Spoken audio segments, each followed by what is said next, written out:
Alright, सो देखो एक चीज़ जो मैं हमेशा से बोलता आ रहा हूँ ना, वो भाई जेई कोई रॉकेट साइंस नहीं है, ठीक है। It is all about pattern recognition.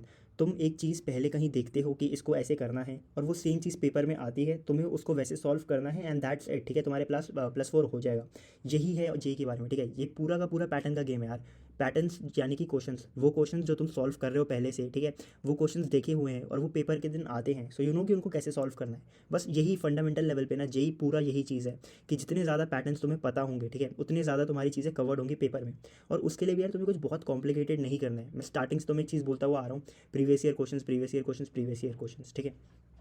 जितनी भी चीज़ तुम्हें ज़रूरी है जेई में अच्छा स्कोर लाने के लिए, जितनी भी, जो भी कॉन्सेप्ट, जो भी लर्निंग, जो भी चीज़ है, ठीक है, क्वेश्चन कैसे सॉल्व करना है, क्या कॉन्सेप्ट लगने वाला है, वो सारी की सारी चीज़ें पीवाईक्यू में ऑलरेडी कवर्ड है, ठीक है। तुम मत भागो कोचिंग मटेरियल, मॉड्यूल्स और जो भी तुम्हारी डेली प्रैक्टिस प्रॉब्लम्स, जो भी चीज़ें हैं, ठीक है, इनके पीछे मत भागो।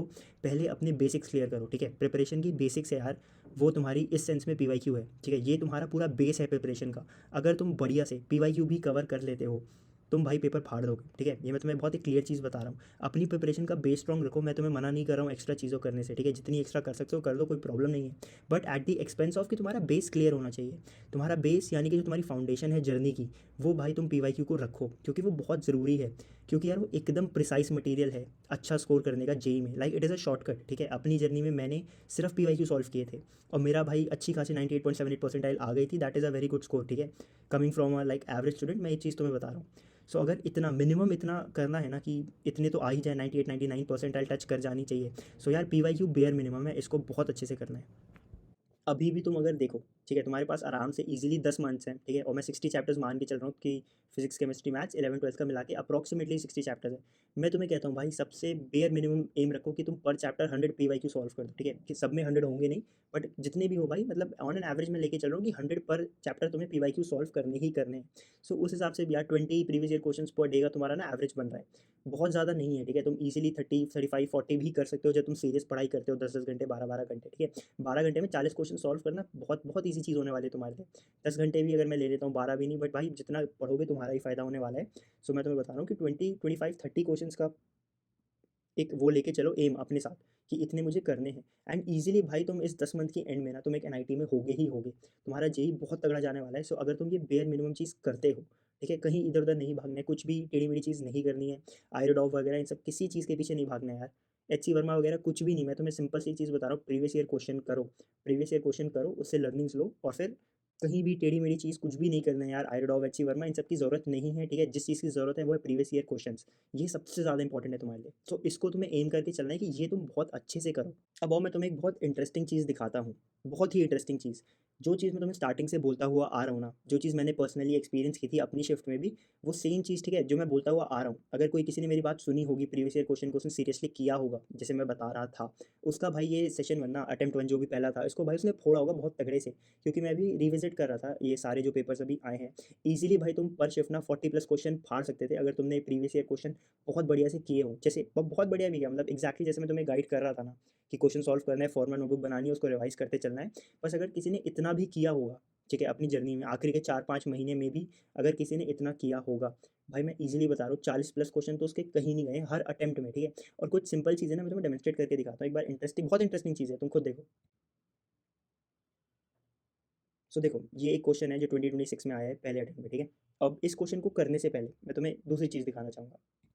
ये क्वेश्चन आया है 2020 में, ठीक है। इस क्वेश्चन का सॉल्यूशन पहले हम देखते हैं, देन हम 2026 वाले पे जाएंगे, ये देखने की चीज़ें कनेक्ट कैसे होती हैं, ठीक है। इस क्वेश्चन में तुम्हें क्या बोला है, ठीक है। और ये ज़रूरी नहीं तुम्हें चैप्टर नहीं आता तो तुम भाई घबरा रहे हो, कुछ घबराने की ज़रूरत नहीं है। मैं तुम्हें बस एक चीज़ डेमोन्स्ट्रेट कर रहा हूँ कि जो चीज़ें पहले आ चुकी हैं ना, वही चीज़ें भाई उनकी क्वेश्चन की फ्रेमिंग बदल के, थोड़ी बहुत इंग्लिश इधर उधर करके, थोड़ी बहुत 1 को 2 कर दिया, 2 को 1 कर दिया, ऐसी चीज़ें करके, ठीक है। कुछ इसमें ए पूछा था तो उसमें बी पूछ लेंगे, ऐसी चीज़ें करके same to same question repeat करते हैं भाई। एग्जैक्ट सेम कॉन्सेप्ट पे जिस फॉर्मूला से ये क्वेश्चन सॉल्व हो रहा होगा ना, एग्जैक्टली सेम फॉर्मूला उस क्वेश्चन में भी लग रहा होगा, बहुत सारी चीज़ें सेम है, ठीक है। और ये इसमें नहीं, मैं तुम्हें बता रहा हूँ, ये अभी मैंने डेमोन्स्ट्रेशन के लिए 3 4 क्वेश्चन जो मुझे ऊपर ऊपर से दिखे थे ना, वो मैंने उठा लिए। बट मैं पूरा पेपर गो थ्रू करा है भाई, और मैं बता रहा हूँ ईजिली 40 40 मतलब 40+ ईजी ईजी क्वेश्चन भाई, जो तुम देख के बता सकते हो कि हाँ ये तो प्रीवियस ईयर वाले ऐसे कॉन्सेप्ट तो मैंने पीवाईक्यू में किए ही हैं, ठीक है। सो जैसे ये क्वेश्चन तुम देखो, इसमें क्या दे रखा है तुम्हें, थिकनेस दे रखी है, रेडियस का दे रखा है कि एक की आर है, एक की अल्फा टाइम्स आर है। तुम्हें ये भी बता दिया सेम मटेरियल है, सो लाइक सेम डेंसिटी होगी दोनों की। रेशियो दे रखा है मोमेंट ऑफ इनर्शिया का I1:I2 और हमें अल्फा बताना है, ठीक है। ये सारी चीज़ें तुम्हें गिवन है इस क्वेश्चन में।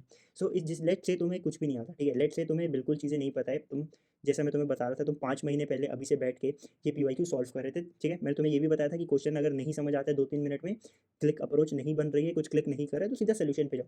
सो एग्जैक्टली उसी तरीके से चलते हैं जैसे मैं तुम्हें गाइड कर रहा था। तुमने ये क्वेश्चन पढ़ा, तुम्हें ये चीज़ें समझ आ गई कि यूनिफॉर्म डिस्क है, ठीक है। तुम्हें ये समझ आ गया सेम थिकनेस है, ओके। तुम्हें ये भी समझ आ गया एक की आर है, एक की अल्फा टाइम्स आर है, और तुम्हें एक और चीज़ दी गई कि इनकी मोमेंट ऑफ इनर्शिया दे रखी है I1:I2 1:16, ठीक है, और तुम्हें अल्फा बताना है। सो ये सब चीज़ें तुम्हें मोटा मोटा समझ आ गया, बट तुम्हें ये नहीं समझ आ रहा है कि मैं अप्रोच कैसे करूँ, उस क्वेश्चन को सॉल्व कैसे करूँ कि कोई मेरा आंसर आ जाए, ठीक है। सो मैंने तुम्हें बताया हुआ है कि भाई जब ऐसी चीज़ें हो तो सीधा सोल्यूशन पे जाओ, सोल्यूशन से सीखो, जो लर्निंग मिल रही है उसको नोट करो। सो तुम वैसे ही करते हो, तुम्हें नहीं समझ आता, तुम सोल्यूशन पे जाते हो। तुम देखते हो भाई इसमें क्या दे रखा है कि पहला moment of inertia of disc का फॉर्मूला है mr²/2, ठीक है। ये तुमने एक चीज़ नोट की, अब तुम्हें समझ आ गया, तो तुमने अपनी फॉर्मूला नोटबुक में ये फॉर्मूला लिख लिया mr²/2। फिर तुम देखते हो कि सोल्यूशन में क्या कर रहा है, अच्छा तो यहाँ पे मास को इन्हें रिप्लेस कर दिया है किससे, डेंसिटी इंटू वॉल्यूम से। और फर्दर तुम देखोगे कि इन्हें वॉल्यूम को रिप्लेस कर दिया है एरिया इंटू थिकनेस से, ठीक है। ये तुम यहाँ पे देख सकते हो, इसको तुमने, ये तुम्हारी डेंसिटी हो गई, ये पूरा टर्म तुम्हारा वॉल्यूम का हो गया, πr² एरिया है और इंटू थिकनेस, ठीक है। वॉल्यूम को हम एरिया इंटू थिकनेस भी बोलते हैं, सो πr² तुम्हारा ये टर्म बन गया। सो ये चीज़ तुमने देखी, तुमने नोट कर लिया कि अच्छा ठीक है, मैं इसको ऐसे भी रिप्रेजेंट कर सकता हूँ। सो फर्स्ट चीज़ जो तुम्हारे दिमाग में आई, बाकी तो इसके अलावा सोल्यूशन एकदम स्ट्रेट फॉरवर्ड है कि इनर्शिया को तुमने KR⁴ बना दिया, K is a constant, I1:I2 में लिखा, डिवाइड मारा, एंड दैट्स इट, ठीक है। तुम्हारा ये क्वेश्चन सॉल्व हो गया। सो ये चीज़ तुमने देखी, तुमने अपने फॉर्मूला में ये दो चीज़ें नोट कर ली, ठीक है, कि एक mr²/2 रिप्रेजेंटेशन है और दूसरा कि तुम इसको मास को डेंसिटी इंटू वॉल्यूम लिख सकते हो, एंड देन वॉल्यूम को तुम ऐसे ब्रेक कर सकते हो कि πr² इंटू टी। सो ये चीज़ें हो गई, ठीक है। ये तुमने नोट कर रखा था अपनी फॉर्मूला नोटबुक में। And now back to 2026। ये क्वेश्चन तुम अपने अटेम्प्ट में देखते हो कि तुम्हारी शिफ्ट में ये क्वेश्चन आए। अब ये क्या बोल रहा है, दो डिस्क है, सेम मोमेंट ऑफ इनर्शिया है, ठीक है। इनका I1:I2 1:1 है, एकदम सेम है, ठीक है। तुम बोलते हो ओके। फिर तुम देखते हो थिकनेस के बारे में कुछ दे रखा है, ठीक है, और फिर तुम बोलते हो कि इनकी डेंसिटी सेम है, फिर भी ठीक है। एंड देन R1:R2 का 1/2 है, तो तुम्हें बेसिकली थिकनेस का रेशियो बताना है। अब पहली चीज़ तुम्हें याद आ रहा होगा, जब तुम ये क्वेश्चन देखोगे तो उस टाइम पे तुम्हें पेपर में क्लिक करना चाहिए कि अच्छा हाँ, मैंने अपनी फॉर्मूला नोटबुक में ऐसी रिप्रेजेंटेशन लिखी हुई है, असली में ऐसी रिप्रेजेंटेशन लिखी हुई है जिसमें हम मास और थिकनेस और रेडियस के फॉर्म में मोमेंट ऑफ इनर्शिया को रिप्रेजेंट करना तुम्हें आता है। क्यों? क्योंकि तुमने अपनी फॉर्मूला नोटबुक में पहले से ही ये फॉर्मूला नोट करके रखा था। और ये चीज़ जब तुम देखोगे तो इस क्वेश्चन के भी ना सोल्यूशन में एग्जैक्ट सेम चीज़ हो रही है। ये तुम यहाँ पे अगर देखो, तुमने मोमेंट ऑफ इनर्शिया को mr²/2 लिखा, ठीक है। सेम चीज़ तुमने की मास को डेंसिटी इंटू वॉल्यूम किया, एग्जैक्टली सेम चीज़ जो उसमें थी। इनर्शिया का तुमने फॉर्मूला बनाया R:4, यहाँ पे भी एग्जैक्टली हो गया, और यहाँ पे थिकनेस भी थी, एंड देन तुमने सिंपली डिवाइड मार दिया, दैट्स इट, ठीक है। ये तुमने की और तुम्हारा ये क्वेश्चन भी सॉल्व हो गया। कि देखो, तुम खुद देखो कितनी सिमिलर है, कितना सिमिलर अप्रोच है, कुछ भी इसमें तुमने नहीं करा है, सेम रिप्रेजेंटेशन। तुमने मोमेंट ऑफ इनर्शिया को mr²/2 लिया, तुमने मास को डेंसिटी इंटू वॉल्यूम लिखा, वॉल्यूम को तुमने एरिया इंटू थिकनेस कर दिया, यहाँ से तुम्हारे पास टी भी आ गया, रेडियस भी आ गया, सेम इक्वेशन में तुमने सीधा डिवाइड मारा और तुम्हारा आंसर आ गया 16। सो तुम खुद देख रहे हो कितनी डायरेक्ट, कितनी स्ट्रेट फॉरवर्ड चीज़, जो लर्निंग तुम्हें एक क्वेश्चन से मिली है, ठीक है, एक्जैक्टली सेम लर्निंग लगा के तुम्हारा ये क्वेश्चन भी सॉल्व हो गया। कुछ भी रॉकेट साइंस नहीं था, ये सिंपली पैटर्न रिकॉग्निशन था। एक पैटर्न तुमने उस क्वेश्चन में देखा, वही सेम पैटर्न एग्जैक्टली सेम, ठीक है, इसमें भी सेम चीज़ लगी है और ये क्वेश्चन सॉल्व हो गया। अब ये सेम चीज़ मैथ्स में भी अप्लाई करती है यार। मैथ्स में भी लाइक, ये मैं तुम्हें सबसे ईज़ीएस्ट रिप्रेजेंटेशन दिखा रहा हूँ जिसमें मैं तुम्हें डायरेक्ट बता सकता हूँ A to B का रिलेशन देखो कैसे इनमें बन रहा है, ठीक है, कि ये क्वेश्चन आया है, सेम क्वेश्चन 26 में भी आ गया है, ठीक है। तो ये मैंने सबसे सिंपल तुम्हारे लिए रिप्रेजेंटेशन उठाई है। बट अभी क्या होगा कि तुम जो कॉन्सेप्ट लर्न कर रहे हो, 2-3 क्वेश्चन के पीवाईक्यू के कॉन्सेप्ट मिला के एक क्वेश्चन आ जाएगा। सो वो वैसे क्वेश्चन यार ईजिली 40 से ज़्यादा है, ठीक है, कि अगर पीवाईक्यू अच्छे से किए हैं तो तुम बहुत क्लियर रिलेशन बता सकते हो कि अच्छा हाँ, ये सारे कॉन्सेप्ट्स मेरे प्रीवियस ईयर क्वेश्चन में कवर्ड है। सेम चीज़ और मैथ्स में मैं तुम्हें दिखाता हूँ इस क्वेश्चन को देखने से पहले, ठीक है। और एक पुराने क्वेश्चन पे जाते हैं। सो किसी ने अगर ये क्वेश्चन सॉल्व किया होगा, ये 2021 का क्वेश्चन है, इसमें भी देखो कितनी स्ट्रेट फॉरवर्ड सिंपल चीज़ दी है। एस एन बोल रहा है sum of first n terms है, ठीक है। इसमें तुम्हें S10 दे रखा है, S5 दे रखा है, sum of first n terms, sum of first 5 terms, ठीक है। ये तुम्हें दे रखा है, तुम्हें S(20) निकालना था, S(6) निकालना था। सो बेसिकली इन दोनों को यूज़ करके तुम A और D कैलकुलेट कर लेते इस एक्सप्रेशन का, एंड देन उसको S20 में डाल के, पहले 20 की वैल्यू आनी थी, 6 में डालते तो 6 की वैल्यू आनी थी। ये क्वेश्चन मान लो तुम फर्स्ट टाइम करते, जब घर पे प्रैक्टिस कर रहे थे, तुम्हें नहीं समझ आता, ठीक है। तुम सोल्यूशन देखते, सोल्यूशन में तुम्हें लर्निंग्स मिलती, ठीक है। वो लर्निंग की ये क्वेश्चन कैसे सॉल्व करना है तुम ये सीख लेते। सो S10 S5 से इक्वेशन सॉल्व करते, A और D आ जाता, ठीक है, फर्स्ट टर्म और कॉमन डिफरेंस, उसकी वैल्यू तुम इन दोनों में डालते हो, तुम्हारा आंसर एकदम सिंपल था। अब यही एग्जैक्ट सेम क्वेश्चन तुम देखो 2026 में भी आया है, इसमें भी सेम चीज़ बोली है। S(4) यानी सम ऑफ फर्स्ट 4 टर्म्स दे रखा है, सम ऑफ फर्स्ट 6 टर्म्स दे रखा है, और तुम्हें सम ऑफ फर्स्ट 12 टर्म्स निकालना है। तुम देखो तो एग्जैक्ट सेम क्वेश्चन है यार। सेम चीज़ इसमें भी दे रखी है कि दो दो सीरीज़ का सम है, ठीक है, 10 तक का सम है, ये 5 तक का सम है। तुम एक बार 20 निकालते हो और एक बार 6 निकालते हो, और उनका डिफरेंस इस बार आंसर आता, ठीक है। इसमें कोई डिफरेंस नहीं निकालना है, ये इनफैक्ट उससे भी ज़्यादा स्ट्रेट फॉरवर्ड क्वेश्चन था कि तुम्हें सम ऑफ 4 टर्म्स दे दिया S4, सम ऑफ 6 टर्म दे दिया S6, और तुम्हें S12 निकालना है। तो तुम देख रहे हो एग्जैक्टली, मैं तुम्हें कहता हूँ कि कोई जीरो पे बच्चा है, ठीक है, एकदम डफर बच्चा, उसको कुछ भी नहीं आता है, वो सीधा अपनी तैयारी करना ही स्टार्ट करता है प्रीवियस ईयर क्वेश्चन से। सो वो जब ये पीवाईक्यू सॉल्व करेगा, वो ये क्वेश्चन तो सॉल्व करना अगर तुम अच्छे से ऑनेस्टली से तुम प्रीवियस ईयर क्वेश्चन सॉल्व करते हो, ठीक है, ईमानदारी से कि जो तुम पढ़ रहे हो, जो तुम सीख रहे हो, तुम उसको समझ रहे हो, ठीक है, कि तुमने क्या किया है, कैसे करना है। सो लेट्स से कि तुम एकदम भोंदू हो भाई, तुम्हें बिल्कुल कुछ नहीं आता है। तुमने ये क्वेश्चन सॉल्व किया जब होगा, तब तुम्हें समझ आया होगा कि नहीं हाँ ठीक है, अगर इस तरीके से दिया जाए तो ऐसे इक्वेशन बनानी है, ऐसे सॉल्व करना है, एंड देन वही इक्वेशन यूज़ करके मैं ऐसे वैल्यूज़ निकाल लूँगा। सो अगर तुमने ये किया होगा ना, तो भाई तुमसे ये क्वेश्चन क्यों नहीं होगा सॉल्व, तुमसे बिल्कुल सॉल्व होगा। सो तुम खुद देख रहे हो ना ये चीज़ कि जेईई कैसे पैटर्न्स बना रहे हैं। जो चीज़ें पहले पूछी गई हैं, उनके ही बेसिस पे, ठीक है, अभी वाले क्वेश्चन्स आ रहे हैं। और ये हर साल होता है, ठीक है, ये तुम्हारे साथ कोई यूनिक नहीं है, क्योंकि मैं तुम्हें जो चीज़ समझा-समझा के थक गया हूँ। ये हर साल होगा ही होगा, क्योंकि इतने कॉन्सेप्ट ही नहीं है भाई दुनिया में। 11th-12th क्लास में इतने कॉन्सेप्ट ही नहीं है कि हर बार कुछ नया तुम्हारे लिए ग्राउंड ब्रेकिंग क्वेश्चन बना दे। चीज़ें रिपीट होंगी ही होंगी, ठीक है, और मैं कह रहा हूँ सारे क्वेश्चन रिपीट ना भी हो यार, 40 से 50 के बीच में नंबर में सारी चीज़ें प्रीवियस ईयर क्वेश्चन से ही मिलती-जुलती आ रही होंगी। वही कॉन्सेप्ट लग रहे होंगे, वही चीज़ें होंगी, ठीक है, और ये तो मैं तुम्हें एकदम स्ट्रेट फॉरवर्ड वाला दिखा रहा हूँ कि ये क्वेश्चन पहले आया है, सेम टू सेम क्वेश्चन आ गया वापस। ऐसे ही यार जो हल्के से ट्विस्ट के साथ क्वेश्चन है ना, कि सेम कॉन्सेप्ट लग रहा है, थोड़ी सी फ्रेमिंग बदल दी है, उसके यार तो 40-40 प्लस क्वेश्चन है यार, और वो भी बहुत ईजी क्वेश्चन है। तुमने अगर ऑनेस्टली, मैंने कब जेईई दिया था, लेकिन मैंने अब ये पेपर देखा, तो ये तभी भी मुझे चीज़ें क्लिक कर रही थी कि अरे भाई ये तो मैंने पढ़ा है, ये तो मैंने प्रीवियस ईयर में करा है, ये तो मैंने प्रीवियस ईयर में करा है। और ये इसीलिए हो रहा था क्योंकि मैंने अपनी पूरी पढ़ाई प्रीवियस ईयर क्वेश्चन से की है। जो प्रीवियस ईयर में क्वेश्चन आए हैं, मैंने उसकी कॉन्सेप्ट नोटबुक बनाई है, मैं उसको डेली रिवाइज करता था। तो इसलिए मुझे एक एक चीज़ मेरे दिमाग में ना रटी हुई है, अभी भी इस पॉइंट तक भी रटी हुई है कि प्रीवियस ईयर क्वेश्चन में क्या क्या कॉन्सेप्ट मैंने कवर कर रखे हैं। सो जब भी मैं अभी भी क्वेश्चन देखता हूँ ना, मुझे अभी भी अगर मुझे क्लिक कर रहा है, दैट मीन्स कि वो प्रीवियस ईयर क्वेश्चन में आया हुआ है, क्योंकि मैंने अपनी पूरी पढ़ाई, ठीक है, मेरी जितनी भी जेईई की नॉलेज है ना, वो सारी प्रीवियस ईयर क्वेश्चन को तुम समझ लो मैंने घोट के पी लिया था। जो जो कॉन्सेप्ट पूछे हैं, जो जो चीज़ें थी, वो सारी मैंने सिर्फ वही पढ़ा है। सो इसलिए मैं अगर कोई क्वेश्चन देखता हूँ और अगर वो मुझे क्लिक करता है ना, तो मैं एकदम श्योर हो जाता हूँ कि ये पहले मैंने प्रीवियस ईयर क्वेश्चन में करा है। सो तुम इसी चीज़ से आइडिया लगा लो यार कि ये पीवाईक्यू कितनी इफेक्टिव है। सो अभी ये भी नहीं, मैं तुम्हें एक और क्वेश्चन दिखा देता हूँ। इस क्वेश्चन को ये 2026 में आया है, ठीक है, इसको देखते हैं पहले, उससे पुराना क्वेश्चन। अब ये क्वेश्चन तुम्हें दे रखा है यार कि मोनो एटॉमिक आइडियल गैस है, ठीक है, टेम्परेचर एक T1 दे रखा है, सिलेंडर दे रखा है, गैस एक्सपैंड करती है, एडियाबैटिकली एक्सपैंड करती है, टेम्परेचर T2 हो जाता है, और बेसिकली इसमें तुम्हें दे रखा है T1:T2 को हमें लेंथ के फॉर्म में रिप्रेजेंट करना है। तो अगेन तुम भोंदू बच्चे हो भाई, तुम फर्स्ट टाइम पढ़ रहे हो, मैंने तुम्हें बताया कि तुम क्वेश्चन देखते हो, जी तुम घर पे जब प्रैक्टिस कर रहे थे, जैसा मैं तुम्हें बताता था, अगर तुम वैसे प्रैक्टिस करते तो तुम्हारी क्या अप्रोच होती। तुम क्वेश्चन देखते, तुम्हें समझ आता, तुम चीज़ें समझ लेते कि ठीक है T1 है, कुछ T2 है, गैस चैम्बर में है, एडियाबैटिक एक्सपैंड कर रही है, टेम्परेचर फिर T2 हो गया, लेंथ L2 हो गई, और बेसिकली क्वेश्चन तुम्हें बोल रहा है कि T1:T2 और L1 L2 के बीच में क्या रिलेशन बनेगा, वो हमें रिप्रेजेंट करना है, ठीक है। सो तुम ये चीज़ें समझिए। अब अगेन तुम्हारी अप्रोच नहीं बन रही है कि करना कैसे सॉल्व। सो तुम्हें कुछ समझ नहीं आता है, तो मैंने तुम्हें बताया, तुम्हें सीधा जाना है सोल्यूशन पे, और तुम्हें देखना है कि सोल्यूशन में कैसे वो सॉल्व कर रहे हैं। तो तुम जाते हो सोल्यूशन पे। अब फर्स्ट चीज़ तुम देखते हो कि एडियाबैटिक एक्सपेंशन दिया है, और तुम एक चीज़ देख रहे हो कि इसमें लिखा है T(V)⁻⁻⁴ (Γ-1 = कांस्टेंट). तुम ये चीज़ पहली चीज़ अपनी फॉर्मूला नोटबुक में नोट कर लेते हो। यही मैं चीज़ तुम्हें बता रहा हूँ कि लर्निंग्स तुम्हें इकट्ठी करती जानी है, कि जो तुम पढ़ रहे हो, जो चीज़ें नई सीख रहे हो, वो तुम नोट करते जाओ। सो तुम ये चीज़ नोट करते हो। यहाँ पे तुम देखते हो कि वॉल्यूम को एल से रिप्लेस कर दिया, मोनोएटॉमिक गैस है तो तुम्हें गामा की वैल्यू पता होनी चाहिए। ये सब तुमने चीज़ें रिप्लेस की, एंड देन यहाँ पे तुमने एक बार T1 L1 के लिए डाला, फिर तुमने T2 L2 के लिए डाला, इनको डिवाइड मारा, और तुम्हारे पास रेशियो का आंसर आ गया। सो ये करके तुमने ये क्वेश्चन सॉल्व कर दिया। इस क्वेश्चन की तुम्हें लर्निंग क्या मिली कि T(V)⁻⁻1 रिप्रेजेंटेशन लेंगे अगर एडियाबैटिक रिप्रेजेंटेशन है तो। दैट्स इट, ठीक है। ये क्वेश्चन तुमने सॉल्व किया होगा। अब लेट से तुम 26 का जेईई दे रहे हो, और तुम्हारे सामने ये क्वेश्चन आता है। इसमें भी क्या दे रखा है, एडियाबैटिक कंप्रेशन है। ये देखते ही तुम्हें क्लिक कर जाना चाहिए कि ये T(V)⁻⁻1 रिप्रेजेंटेशन का क्वेश्चन है, ठीक है। ये सीधा सीधा क्लिक करना चाहिए, क्यों, क्योंकि तुमने ऐसा क्वेश्चन पहले कर रखा है सॉल्व। अब ये सेम चीज़ देखो, इसमें वॉल्यूम दे रखी है और कुछ-कुछ चीज़ें दे रखी है, हमें गामा बताना था।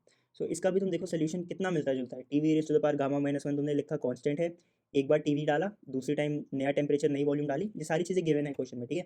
एडियाबैटिक कंप्रेशन है, टेम्परेचर 4 टाइम्स हो जा रहा है, वॉल्यूम हाफ हो जा रही है, ठीक है। सो ओरिजिनल टेम्परेचर V तुम्हें दे रखा है, एंड देन नए वाले भी तुम्हें दे रखे हैं। सो ये ओरिजिनल की रिप्रेजेंटेशन, नया टेम्परेचर, नई वॉल्यूम दोनों तुम्हें दे रखी है, तुमने ये बनाया। सेम तरीका, ठीक है, तुम ये देखोगे इसके भी सोल्यूशन में, जब तुमने उस टाइम पढ़ा था तो तुमने T1 T2 ऐसे करके डिवाइड मारा था।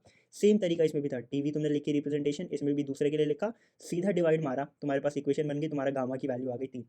सो तुम खुद देख रहे हो कितना सिमिलर क्वेश्चन, कितना एग्जैक्ट सेम तरीका है। इसमें तो एक स्टेप भी नहीं बदल रहा सोल्यूशन के लिए, एग्जैक्ट सेम तरीके से क्वेश्चन सॉल्व हो जा रहा है।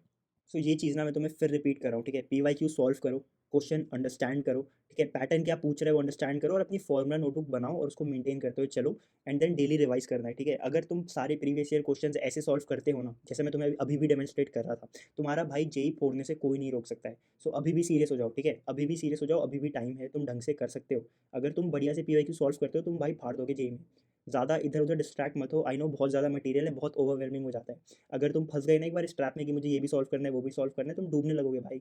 दिमाग में कुछ समझ नहीं आता है कि करना क्या है। इसलिए मैं तुम्हें एकदम तरीका प्रिसाइज़ तरीका बता रहा हूँ। जो भी एक्स्ट्रा मटेरियल करना है, एक चीज़ क्लियर रखो, जितनी एक्स्ट्रा चीज़ें करनी है करो, बहुत अच्छी बात है, मैं बिल्कुल नहीं रोक रहा हूँ। बट वो तभी होनी चाहिए, कोई भी नए मटेरियल पे तुम तभी जाओगे अगर तुमने उस चैप्टर के पीवाईक्यू खत्म कर दिए हैं तो।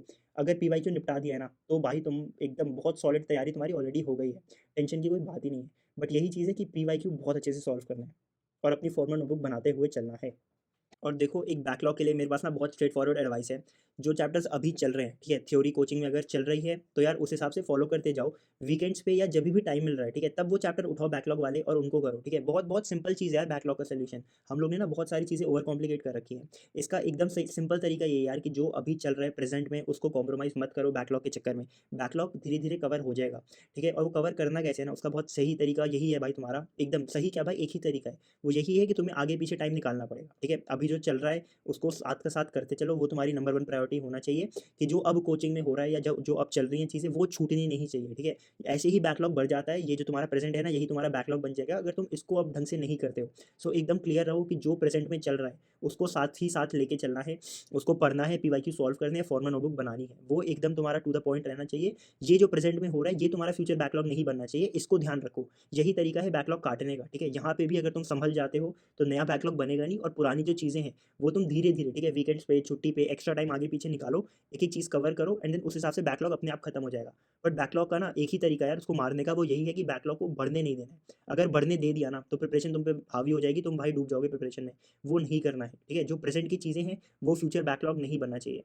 ऑलराइट, तो काफ़ी चीज़ें मैंने बता दी है। आई डोंट थिंक ये वीडियो मैं बहुत ज़्यादा लंबी बनाने भी वाला था, बट जितनी बन गई देख लेना। जो चीज़ें समझ आ रही है फॉलो कर लेना। कोई डाउट होता है तो इंस्टाग्राम पे रीच आउट कर सकते हो। अभी भी बहुत टाइम है यार, सीरियस हो जाओ, सारी फालतूगिरी छोड़ दो। अच्छा कॉलेज लाओगे भाई तो अच्छी प्लेसमेंट तुम्हारी ही लगेगी, तुम्हारा ही फ़ायदा होगा एंड ये तुम कर सकते हो, ठीक है। अभी सही टाइम है रास्ते पे संभलने का, यही एकदम सही टाइम है। अगर मैं सही बताऊँ तो यार मैं विश करता हूँ कि इस पॉइंट पे कोई मुझे गाइड कर देता, कोई मुझे सही रास्ते पे ले आता, ठीक है। बट भाई वही चीज़ है कि जो मेरा टाइम चला गया वो मैं तुम्हें सिर्फ गाइड कर सकता हूँ, मैं तुम्हें समझा सकता हूँ। अभी भी चॉइस तुम्हारी होने वाली है, पढ़ना तुम्हें है, सारी चीज़ें मैंने जो तुम्हें बताई हैं करना तुम्हें ही है, ठीक है। मैं सिर्फ वीडियो बना सकता हूँ, देख के भाई फॉलो करना तुम्हारे हाथ में, ठीक है। सो तुम याद रखो भाई जो तुम्हारी चीज़ें हैं ना वो सब तुम्हारे हाथ में है। तुम्हारे नंबर आएंगे कि नहीं ये तुम डिसाइड करने वाले हो। ये कोई दुनिया की दूसरी चीज़ नहीं करने वाली है। आस पास ब्लेम करना बंद कर दो, ठीक है। सर्कमस्टांसेस को ब्लेम करना बंद कर दो कि बहुत बैकलॉग है, बहुत ये है, बहुत वो है। ऐसा कुछ भी नहीं है। तुम्हारे नंबर आएंगे कि नहीं ये तुम डिसाइड करने वाले हो। कोई कंपटीशन नहीं डिसाइड करने वाला है कि भाई 15 लाख बच्चे दे रहे हैं, ये दे रहे हैं, उससे कुछ फ़र्क नहीं पड़ता है। सबके लिए चीज़ें बराबर है, ठीक है। सबके लिए प्लेइंग फील्ड बराबर है, कंपटीशन बराबर है, टफनेस सबके लिए वो होने वाली है। पेपर टफ आएगा तो सबके लिए आएगा, ठीक है। सिलेबस बड़ा है तो वो सबके लिए बड़ा है। ऐसा नहीं है कि तुम अकेले हो भाई कि 11th-12th का सिलेबस बहुत बड़ा है, मेरे से नहीं हो पा रहा। ऐसा कुछ भी नहीं है, ठीक है। तो अपनी किस्मत भाई अपने हाथ में लो, खुद मेहनत करनी है तभी बढ़िया रिजल्ट आएगा। एंड जो चीज़ें यार मैं जितनी गाइड कर सकता था तुम्हें बता दी है। सो आई होप चीज़ें क्लियर होंगी। कुछ होता है तो यू कैन रीच आउट।